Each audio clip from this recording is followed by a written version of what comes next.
պարոն Աշոտյան, Հայաստանի եւ Եվրամիության դրոշներն են այստեղ ծածանվում, բայց երեք տեսանք, որ Եվրագագաթնաժողովը անգամ չհակադրվեց, որևէ բառ իսկ չասեց Արցախի ժողովրդի իրավունքների մասին, երբ Ալիևը այսպես հաթաթաներ էր հնչեցնում բացահայտ, ավելին ներկայացուցիչներից մեկը նշեց, որ Հայաստանը այլևս այնքան ժողովրդավար է, այնքան Ռուսաստանից կախված չէ, որ նոր են սկսել եվրոպացի պաշտոնյաները Հայաստան գալ։ Այս երկու այսպես կոչված հայտարարություններին ինչպես եք վերաբերվում։ Նախ եւ առաջ ուզում եմ ողջունել բոլոր այն քաղաքացիներին, մեր հայրենակիցներին, որոնք այս 3-4 օրերի ընթացքում իրենց բողոքի ձայն են բարձրացնում, օգտվելով այն առիթից, որ եվրոպական ղեկավարությունն է այստեղ։ Դուք ձեր հարցը սկսեցիք գեղեցիկ ձևակերպամբ, այո, նախկինում պետականության խորհրդանիշ հանդիսացող այս շենքի վրա կախված է նախկինում պետականության խորհրդանիշ հանդիսացող միանիրառագույնը եւ Եվրամիության դրոշը։ Տեսարանը ինքնին լավն է, վատն է այն մարդը, ով ներկայացնում է Հայաստանը, ով հասցրել է մեզ այն վիճակի, որ եւ շենքը, եւ դրոշը, եւ պետական մյուս ատրիբուտները կորցրել են իրենց երբեմնի իմաստը, պետականության եւ ինքնիշխանության իմաստը, եւ վատ է, որ այս գագաթնաժողովը կազմակերպել է որպես Նիկոլ Փաշինյանի նախընտրական արշավի մաս։ Դուք մեջբերեցիք որոշ ելույթներից հատվածներ երեք, ես ավելի բաց եմ թեման,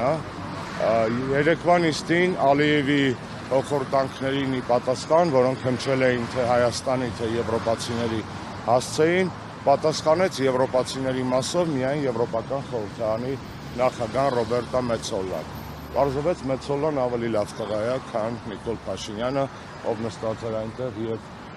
պու անգամ չհանեց ի պաշտպանություն հայկականության եւ հայության։ Սա ֆիքսենք ինչքան էլ որպես փաստ, ցավալի փաստ է, բայց որքան էլ քննադատում ենք նաեւ եվրոպական ղեկավարներին իրենց երկդիմի պահվածքի համար, երեք տեսանք, որ երբ որ պահը հասնում են իրենց շահերին, իրենք լավ էլ կարողանում են արտահերթ ելույթներ ունենալ եւ պաշտպանել իրենց շահը։ Մեր շահը պաշտպանող չկա։ Ցավում եմ նորից կրկնեմ, որ այս միջոցառումները դարձել են Նիկոլ Փաշինյանի նախընտրական արշավի մաս, ինչը նաեւ ստացել է շատ գեղեցկական բնույթ։ Գիտեք, տպավորություն է այս ԿՊ-ական, ուրեմն վերնախավի եւ իրենց քարոզչական ապարատի աշխատանքից, որ թողնել են ինձ աֆրիկացիները, որ սպիտակ տերերը եկել են երրորդ աշխարհի երկիր եւ այդ հուլունգների դիմաց, այսպես ասած, աբորիգեն հայերը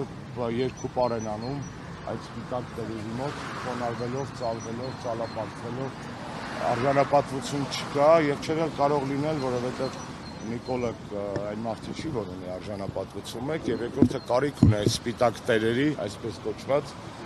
որոնց գործունեությունից է կախված, որոնց աջակցությունից է կախված ըստ իրեն իր իսկ քաղաքական իշխանության վերարտադրությունը։ Այսօր մենք այստեղ ենք ի շարունակություն մեր բողոքի ցույցերի, ինչպես տեսնում եք, հսկայական քանակի ոստիկաններ են, անգամ ԱՄՆ փոխնախագահացի ժամանակ այսքան ոստիկան չկար, դուք պուրակում շրջել եք, թե չէ։ Ես չեմ ուզենա, ձեր հումորը հասկացա, գնահատում եմ, բայց չեմ ուզենա այդ ուղղությամբ տանել թեման, ցավում եմ, որ մեր ոստիկանությունը հերթական անգամ խաղալիք է դարձել Նիկոլ Փաշինյանի ձեռքերում, ոչ միայն ոստիկանությունը։ Անվտանգություն եք ապահովում։ Ես նորից ասացի, այդպես էլ չհասկացանք երեք, թե մենք մեր ակվարիումով եւ պլակատներով ԵՄ ղեկավարների անվտանգության որ մասին ենք խանգարելու եւ ակնհայտ էր, որ երեկվա ակցիայի, այսպես ասած, դեմ իրենց գործողությունները նպատակ ունեին լռեցնել մեր ձայնը։ Ձայնը չի լռել եւ չի լռելու։ Մենք եւ երեկվա եւ նախորդ նյութերի եւ այսօրվա հետ կապված մեր եվրոպացի գործընկերներին լրատվական միջոցներին տեղեկացրել ենք եւ տեղեկացնելու ենք նաեւ ապագա հետ կապված։ Ինչ սպասելիքներ կարելի է ունենալ բուն ԵՄ Հայաստան գագաթնաժողովից։ Արդեն ասացի, քանի որ ներածական քայլերը շատ པարզ են, բարձրաձայնել ճշմարտության ձայնը։ Մենք եկել ենք մեր պաստառներով, մեր լոզունգներով, մեր ասելիքով, մեր քաղբանտարկյանների նկարներով, Եվրոպայի երկդիմի այսօրվա կեցվածքը բնորոշ նաև ձևակերպումներով Եվրոպական միության եւ Հայաստանի հարաբերությունները առ այսօր խարսխված են Սերժ Սարգսյանի օրոք եւ շնորհիվ ստորագրված ՍԵՊԱ-ի վրա, ցավում եմ, որ նրանք ստացել են այսպիսի այլասերված բնույթ, որտեղ որ Հայաստանը չի այտապնդում սեփական շահը, այն անելիքները, որ այսօր իրանք կփորձեն մատնանշել ըստ մամուլում եղած արդեն այսպես ասած որոշակի արտահոսքերի որևէ լուրջ հեռանկար չեն պարունակում, բայց այդ մասով ես իհարկե կհամբերեմ, որ լինի վերջնական փաստաթուղթը եւ փաստաթղթի շուրջ խոսենք, թե ինչ փուլում է օրինակ վիզաների ազատականացումը, ինչ փուլում է օրինակ արդեն 2021 թվականից խոստացված եւ 5 տարվա մեջ այդպես էլ տեղ չասած սկզբից 2 միլիարդ 600 միլիոն եվրո աջակցությունը, որը հետո դառավ 2 միլիարդ 500 միլիոն աջակցություն, այսինքն հասկանանք Գյուլնաստատի հեքիաթների որ հատորն են այսօր պատմելու մեզ եվրոպական Բարսայիչյան։ Բայց միևնույն ժամանակ պարոն Աշոտյան, կներեք, տեսեք, եւ ակցիա եք պատրաստում, որ ականջալուր լինի մեր ձայնին, ձեր ձայնին։ Եվ միևնույն ժամանակ հույս չունեք, որ կլինի։ Այսինքն չեք հավատում նրան, որ իրենց շահերից դուրս որևէ։ Չգիտեմ մեր խոսքից որտեղ այդպեսի եզրակացություն է կան, երկուսն էլ դուք նշեցիք։ Ես երկուսն շատ փոխկապակցված բաներ եմ, որովհետև կներեք ակցիայով կապված լիքը մարդ է զանգում, որովհետև այն ինչ որ այսօր կատարվում է Հայաստանում, պայմանավորված այն հանգամանքով, որ Հայաստանը ղեկավարում է տվյալ անձը։ Եվրոպական ղեկավարները չեն կարող լինել լավը եւ վատը հայերի համար։ Նրանք լավն են իրենց երկրների, իրենց ժողովուրդների համար եւ Մեծոլայի երեկվա օրինակ հենց դրա մասին էր, թե ինչ է նշանակում ինքնիշխանություն հարգող սեփական ինստիտուցիան միավորումը, որը դու ներկայացնում ես, հարգող դրա շահերը պաշտպանող ղեկավարություն։ Սա է խնդիրը։ Եվրոպայում եվրոպացիները կներեք երկար ժամանակ շատ լավ եւ արդյունավետ աշխատել են Հայաստանի հետ, Եվրոպական պարլամենտը բազմիցս ընդունել է հայանպաստ ռեզոլյուցիաներ, խոսքը վերաբերում է եւ Հայոց ցեղասպանության, եւ Արցախի խնդրի հետ կապված, Եվրոպական պարլամենտի վերջի բանաձևն էլ Հայաստանի հետ կապված, իհարկե ակնհայտ պրոնիկոլական բանաձև էր, Նիկոլին աջակցելու որևէ քննադատական խոսք չասելու, ընդամենը մի ձևակերպում կար, որ կոչ են անում իշխանություններին զերծ մնալ վարչական ռեսուրսի օգտագործումից, այսինքն ծիծաղելի բաներ էլ այդքան բանը կատարվում է երկրում, չէ, լավ է որ վարչական ռեսուրս չօգտագործեն, վատը որ այսքան խնդրի մեջ միայն դա էին նկատել։ Եվրոպացիները առաջ են բրդելու սեփական շահը եւ պատահական չէ Բորելի, հիշում եք Ժոզեֆ Բորելի միջև Կայա Կալասը, պաշտոնավարող եվրոազնկատարի հայտարարությունը, որ Նիկոլը առաջի ղեկավարն էր, որ ճանաչեց Արցախը Ադրբեջանի կազմում եւ սա շատ հստակ ուժը փաստ է։ Սա նույն Եվրամիությունն է, ուզում եմ հիշեցնել դες, որ 2020 թվականի նոյեմբերի 10-ից հետո 2020 թվականին ընդունեց օֆիցիալ մոտեցում Լեռնային Ղարաբաղի հարցի հետ կապված, որտեղ ասում էր, որ կարգավիճակի հարցը Արցախում լուծված չէ, երբ որ մեզ Նիկոլ Փաշինյանը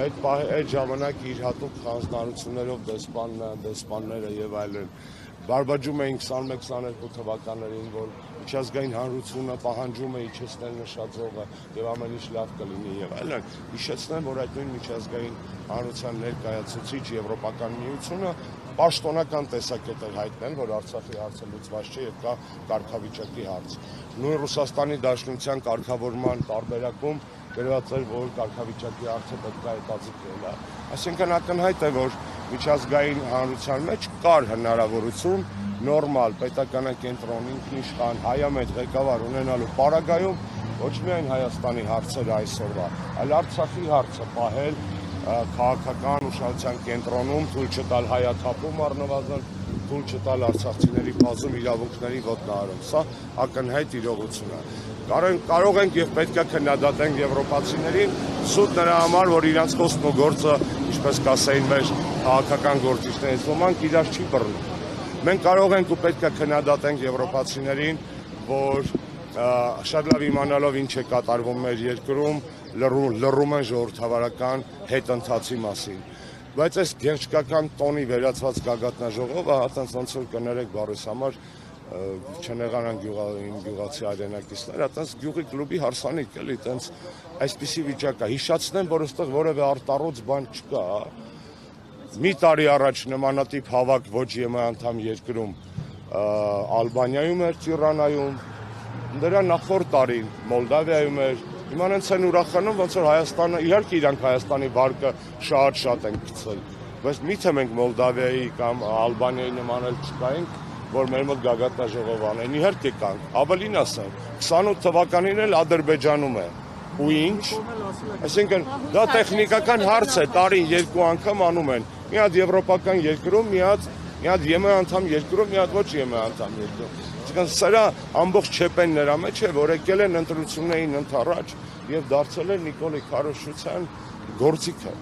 շատ լավ հասկանալով թե ինչ են անում, մեր ձայնը տեղ հասնելու է, ես դες հավաստիացնում եմ, եւ այդտեղ հասնել է ինչի, որ հիմա Ուրսուլա վան դեր Լեյենը կզարթնի խղճի խայթից եւ ինչ որ մի բան կանի ասի։ Ուրսուլա վան դեր Լեյենին այնքան են քննադատում Եվրոպական միության ներսում եւ նրա խիղճը այդպես էլ չի արթնանում, որ դժվար թե հայերի դժգոհությունից նրա մեջ արթնանա այդ վաղուց չօգտագործված մարդկային զգացմունքը։ Պարոն Աշոտյան, երկու օր է տեսնենք հանրապետականը, հա, բավականին ակտիվ փորձում է իր բողոքի ձայնը, դժգոհությունը բարձրացնել, մեր Բաքվում պահում մեր հայրենակիցների վերաբերյալ հարցը բարձրացնել, այսպիսի ակտիվություն չենք զգում ընդդիմադիր մյուս ուժերի կողմից։ Ինչ են անտարբերեր, ինչ են, որն է ձեր գնահատականը։ Ես ասեմ, որ երեկոյան կարողացա հետևել ընդդիմադիր մյուս ուժերի ակցիաներին, ասեմ, որ շնորհակալ եմ բոլորին մեր հայրենակիցներին, անկախ իրենց քաղաքական տարաձայնություններից, տարբերություններից, որոնք երեք մեծ ու փոքր, միջին, հնչեղ եւ պակաս հնչեղ, բայց այնուհանդերձ ակցիաներ են արել եւ դա շատ կարեւոր էր։ Ես չեմ ուզում մտնել այդ դաշտ, թե ինչու ակնկալածից ավելի քիչ էր, հա, այդ հանրային աղմուկը։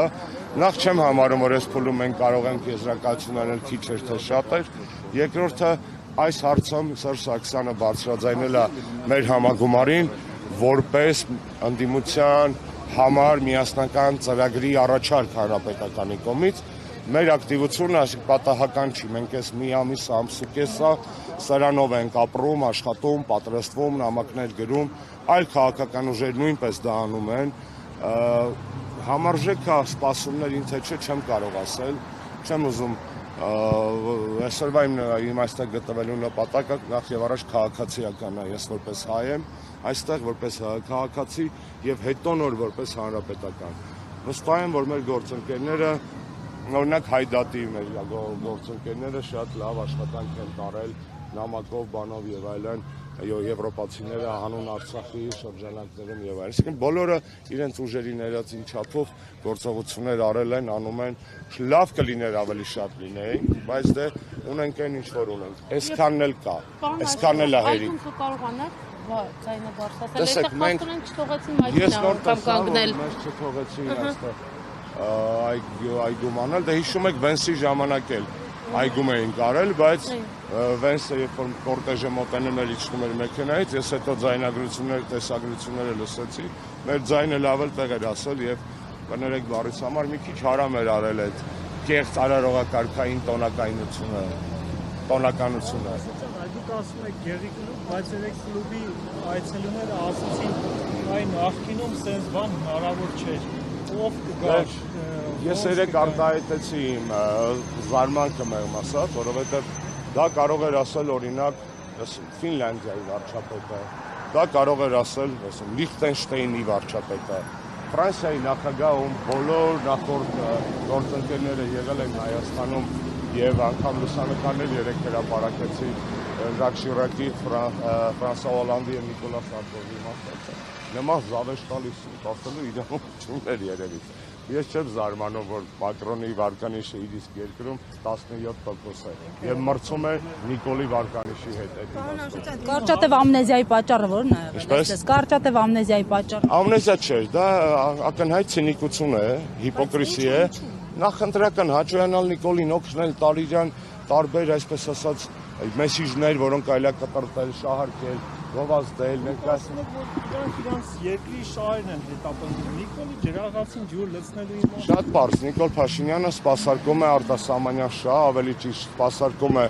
դրսի գեոպոլիտիկ շահ եւ չի սպասարկում հայկական շահ։ Բոլորը երեք խոսում էին այն մասին, թե Հարավային Կովկասը ինչ միջանցքային կարեւորություն ունի,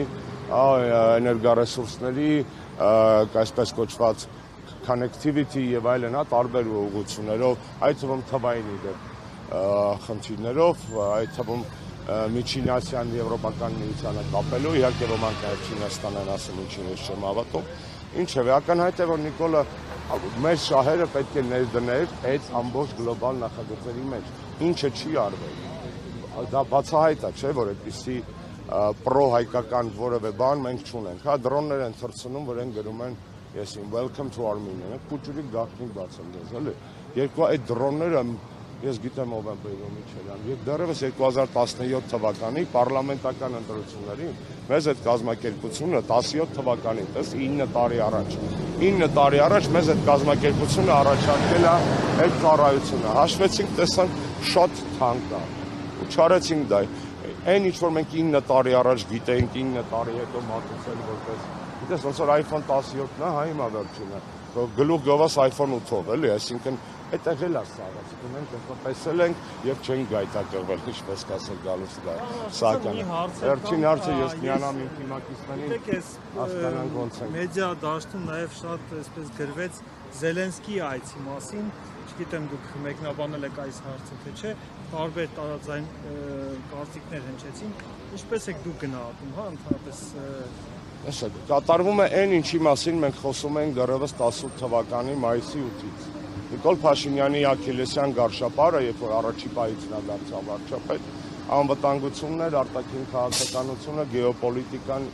այս բլոկն էր։ Ինքը իր պաշտամունավորման ամեն տարվա ընթացքում դա ապացուցեց։ Հայաստանը դարձնելով գեոպոլիտիկ բախման թատերաբեմ։ Եվ սա է ամենամեծ չեպեն, այսինքն Հայաստանը ներքաշել աշխարհաքաղաքական կենտրոնների բախման գործընթացի խաղի մեջ, դարձնելով մեզ ոչ թե պրիֆրանտավոյ, այսպես ասած, գոտի ինչպես կար, այնպես չի Հայաստանը Շվեյցարիայի հիմա գտնվում։ Հայաստանը մշտապես գտնվել է գեոպոլիտիկ անցուդարձի ռեգիոնալ հարևանությամբ, բայց երբեք չի ներմուծել գեոպոլիտիկ կոնֆլիկտներ։ Նիկոլ Փաշինյանը շարունակաբար ներմուծում է Հայաստան գեոպոլիտիկ կոնֆլիկտներ եւ սա ամենամեծ խնդիրն է։